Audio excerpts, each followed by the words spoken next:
Trump తీసుకునే కొన్ని విధానాలు చూస్తే ఒక పాత సామెత గుర్తొస్తుంది. అదేంటంటే అసలే కోతి ఆ పైన కళ్ళు తాగింది, ఆ పైన ముళ్ళు గుచ్చుకునింది అని అట్లా ఎగురుతున్నాడు కొన్ని విషయాల్లో ట్రంపు. అంటే అది చట్టబద్ధత ఉందా? అది నిలబడుతుందా? తన నిర్ణయం అమలవుతుందా? ఇవేవి లేకుండా ఆయనకి మైండ్‌లోకి ఏదొస్తే అది అనౌన్స్ చేసేయడం, దాన్ని చెప్పేయడం, మళ్ళీ వెనక్కి తీసుకోవడం, యూటర్న్‌లు తీసుకోవడం ఇవన్నీ ట్రంప్ చేస్తున్నాడు ఆల్రెడీ. వచ్చి 1 మంత్ కూడా కాలే. 20వ తేదీకి 1 మంత్ అవుతుంది. ఈ లోపలనే గగ్గోలుగా ఉంది. అలాంటి ఒక నిర్ణయాలలో నాకు ఒక విచిత్రమైన నిర్ణయం కనపడింది. అదేంటంటే మార్కో రూబియో అంటే సెక్రటరీ ఆఫ్ స్టేట్ అంటారు. అంటే ఒక రకంగా మన ఫారిన్ మినిస్టర్ లాగా. ఈ మార్కో రూబియో ఫస్ట్ వెళ్ళిన దేశం లాటిన్ అమెరికన్ దేశమైన పనామా. ఆ పనామా వెళ్ళి అది సక్సెస్ అయింది. ఎందుకంటే పనామాలో తన షిప్పులకి, వార్ షిప్పులకి, తన షిప్పులకి, వాణిజ్య నౌకలకి పన్నులు ఎక్కువ వేస్తున్నారు. చైనా కంట్రోల్కి పనామా వెళ్ళిపోయింది. పనామానే నేను వెనక్కి తీసుకుని ట్రంప్ బెదిరించాడు. దాంతో పనామా తగ్గింది. మార్కో రూబియోని పిలిచింది. వాళ్ళకు ఒక ఒప్పందం జరిగింది. చైనా కంపెనీల మీద కూడా ఇన్వెస్టిగేషన్ మొదలుపెట్టారు. వీళ్ళ వార్ షిప్పులకి ట్యాక్స్ కూడా మేము వేయమని కూడా ఆయన అనౌన్స్ చేశాడు. ఆ మేరకు సక్సెస్ అయినాడు ట్రంప్. రెండవ ట్రిప్ వచ్చి మార్కో రూబియో వెళ్ళింది వచ్చి ఎల్ సాల్వడారో అనేది సెంట్రల్ అమెరికా దేశం, చిన్న దేశం, 60 లక్షల మంది పాపులేషన్ ఉంటారు. దాని ప్రెసిడెంటు నయీబ్ బుకేలే.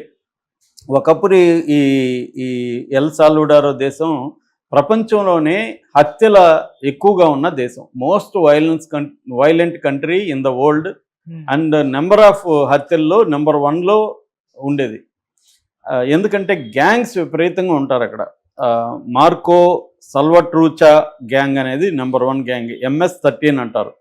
అట్లాగే 18th స్ట్రీట్ గ్యాంగ్, బెరియో 18 అనే ఒక గ్యాంగ్ ఉంది. అలాగే బ్లడ్స్ అనే ఒక గ్యాంగ్ ఉంది. లాటిన్ కింగ్ అనే ఒక గ్యాంగ్ ఉంది.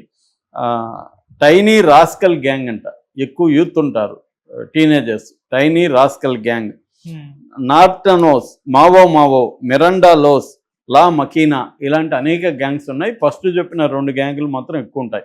ఈ గ్యాంగ్ వార్ అనేది ఉంటుంది అనమాట. ఆ గ్యాంగ్ ఏరియాలోకి మనం ఎంటర్ అయితే కూడా ఒక్కొక్కసారి వాళ్ళు చంపేసే అవకాశాలు ఉంది, పర్మిషన్ లేకుండా ఎంటర్ అయితే. అలా ఒకప్పుడు ఆ దేశాన్ని తమ గుప్పెట్లో పెట్టుకున్నారు. ప్రెసిడెంట్లు కూడా ఈ గ్యాంగ్ లీడర్లకి సలాములు కొట్టే పరిస్థితి. జైళ్ళల్లో కూడా వాళ్ళకే నడిచేవి అక్కడ. ఫోన్లు, మంచి ఫుడ్డు, అమ్మాయిలు, మందు అన్నీ కూడా నడిచేవి. అలాంటి కండిషన్లో ఏం చేశాడంటే ఈ నయీబ్ బుకేలా అనే ఒక వ్యక్తి ప్రెసిడెంట్ అయ్యాడు. ప్రెసిడెంట్ అయినాక ఈయన ప్రెసిడెన్సీగా ఉన్నప్పుడు మార్చి 26, 2002లో ఏం జరిగిందంటే ఈ గ్యాంగ్ వైలెన్స్లో ఒకే రోజు 62 మంది చనిపోయారు. దాంతో ఈయన సీరియస్ అయ్యాడు. ఈ బుకేలే వీళ్ళని దాని ఏమంటారు క్రాక్ డౌన్ స్టార్ట్ చేశాడు. వాళ్ళ మీద క్రాక్ డౌన్ చేసి ఒకే రోజు 62,000 మందిని అరెస్ట్ చేశాడు. ఒకే రోజు మొత్తం మిలిటరీని అంతా దించేసి ఎమర్జెన్సీ ప్రకటించారు దేశంలో. ఎమర్జెన్సీ ప్రకటించి క్రాక్ డౌన్ మొదలు పెడితే 62,000 మందిని అరెస్ట్ చేసి వివిధ జైళ్ళల్లో కుక్కారు. అప్పుడు అర్థమైంది మన జైళ్ళు సరిపోవు వీళ్ళకని. అప్పుడు ఏం చేశాడంటే 2022లో కన్స్ట్రక్షన్ స్టార్ట్ చేశారు. దాని పేరు ఏంటంటే టెర్రరిజం కన్ఫైన్మెంట్ సెంటర్. దాన్ని సింపుల్గా సికాట్ అని పిలుస్తారు. SCECOT, సికాట్ అని. ఈ సికాట్ జైలుని నిర్మించారు. దాని తర్వాత 2023 జనవరి 31న ఓపెన్ చేశారు. ఆ వీడియో నేను చూశాను నిన్న. అట్లాగే రీసెంట్గా 2 రోజుల ముందు CNN విలేకరి కూడా జైలుకి వెళ్ళినప్పుడు ఒక వీడియో రిలీజ్ చేశారు. ఆ 2 వీడియోలు నేను చూశాను. అట్లాగే దాని మీద మొత్తం BBC డీటెయిల్ కథనాలు రాసింది. BBC కూడా లాంగ్ బ్యాక్ విజిట్ చేసి డీటెయిల్ కథనాలు రాసింది. ఇది ఇంట్రెస్టింగ్ అనిపించింది నాకు. ప్రపంచంలోనే అతిపెద్ద జైలు ఇది. మొత్తం 400 ఎకరాల్లో ఈ జైలు ఉంటుంది. 8 సెల్ బ్లాక్లు ఉంటాయి.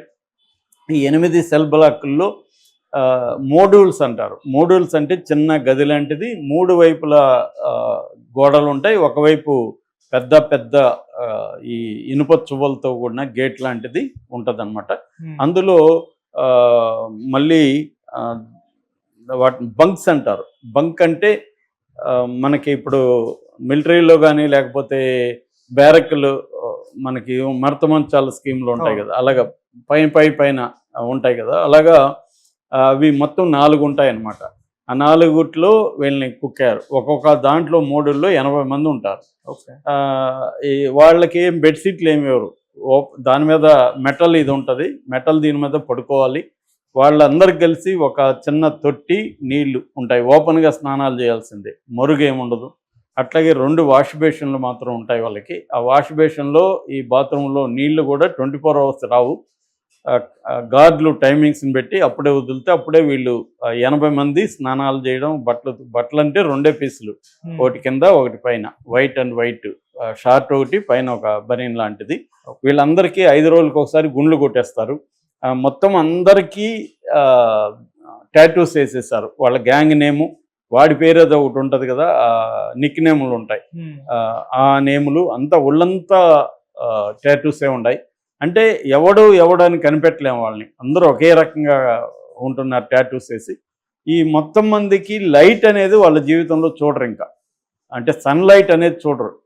లైట్ ఉంటుంది, ఆర్టిఫిషియల్ లైట్ ఉంటుంది, సన్లైట్ ఉండదు. ఇంకా సూర్యరశ్మి అనేది వాళ్ళకి తెలియదు. ఇంకా చూడరు వాళ్ళ జీవితంలో. ఒకసారి లోపలికి పోయినోడు ఇంక జీవితంలో బయటికి రాడు. వాడికి ఒక్కొక్కరికి 200 ఏళ్ళు, 250 ఏళ్ళు అలా జైలు శిక్షలు. అదో విచిత్రం అనమాట. అమెరికాలో కూడా 150 ఏళ్ళు జైలు శిక్ష హైయెస్ట్. అంటే మనకి లైఫ్ అంటే లైఫ్ అనమాట. మనకి జనరల్గా 14 ఏళ్ళకు బయటకు వదులుతుంటారు. కానీ ఈ దేశాల్లో ఏంటంటే 150 ఏళ్ళు, 200 ఏళ్ళు ఇలా వేసేస్తారు. ఇంకా వాళ్ళ జీవితంలో బయటికి రారు. వాళ్ళని కలవడానికి ఎవరు రాకూడదు, ఫోన్లు చేయకూడదు. వీళ్ళకి ఓన్లీ 30 నిమిషాలు మాత్రమే రోజులో వరండా. అది కూడా వరండాలో బయటకు వెళ్తే ఎక్సర్సైజ్ చేసుకోవచ్చు. తర్వాత అక్కడ కొన్ని పనులు చేయించడానికి చిన్న చిన్న ఫ్యాక్టరీలు లోపల పెట్టారు. ఆ పనులు మాత్రం వీళ్ళని పనులు చేయిస్తారు. వీళ్ళకి ఏ రకమైన హక్కులు కానీ, మామూలుగా అయితే అనేక దేశాల్లో ఖైదీలకు కూడా హక్కులు ఉంటాయి. వాళ్ళని బయటను బంధువులు, ఫ్రెండ్స్ వచ్చి కలవచ్చు, ఇవన్నీ ఉంటాయి కదా. అవేమీ లేవు వీళ్ళకి. ఇంకా లోపలికి వెళ్తే అంతే. ఒకవేళ వాళ్ళు ఏమైనా గొడవలు చేసినా, లేకపోతే ఇంకేమైనా జైలు నిబంధన అతిక్రమిస్తే సాలిటరీ సెల్స్ ఉంటాయి. ఆ సాలిటరీ సెల్స్లో చీకటి, 24 అవర్స్ డార్కే. లైట్ అనేదే ఉండదు. లైట్ ఉండదు అసలు. ఆ రూమ్లో లైట్ లేదు. ఒక సిమెంట్ది ఇది ఉంటుంది, దాని మీద పడుకోవాలి.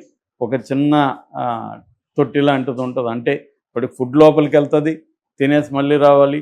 వాడు ఇంకా 24 అవర్స్ ఆ చీకటి గుయ్యారంలో మినిమం 2-3 నెలలు వాడిని పనిష్మెంట్ అనమాట. ఎవరైనా గొడవ చేసినా ఇక్కడ పడేస్తారు. కాబట్టి అది పనిష్మెంట్. గాలి రావడానికి మాత్రం చిన్న ఇది పెట్టారు అక్కడ పైన, అంత తప్ప గాలి కూడా లోపలికి పోవడానికి లేదనమాట. అంత టైట్గా ఉంటాయి. ఆ గేట్ లాగా కూడా ఏముండదు. మొత్తం ఇనుప ఇది మూసేసి ఉంటారు డోరు. ఆ డోర్లోకి గాలి కూడా వెళ్ళదు. అటువంటి టైట్ ఉండి పైన మాత్రం చిన్న ఉంటుంది.